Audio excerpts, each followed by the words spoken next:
প্রণাম। সুখে থাকো। মা এইভাবে কেউ আশীর্বাদ দেয়? যদি লেগে যেত? বাবা বাবা বাবা, বিয়ে করতে না করতে সব শিখে গেলি? এখন তোর থেকে আমাকে সবকিছু শিখতে হবে? আরে তুমি চুপ কর তুই। শোন, সবসময় বউর আঁচলের তলায় থাকবি না। বউ যেটা বলবে তার বিপরীত কাজটা করবি, তাহলেই বউকে শাসনে রাখা যায়, বুঝেছিস? ঠিক আছে। দাঁড়াও বুড়ি, ছেলেকে কুপরামর্শ দিয়া দেখাচ্ছি।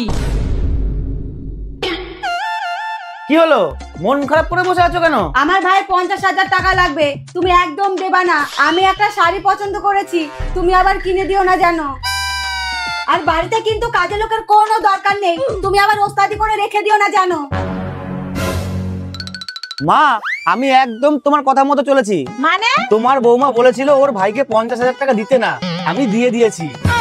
আর বলেছিল ওর একটা শাড়ি পছন্দ হয়েছে, ওটা যেন আমি কিনে না দিই, কিন্তু ওটা আমি কিনে দিয়েছি।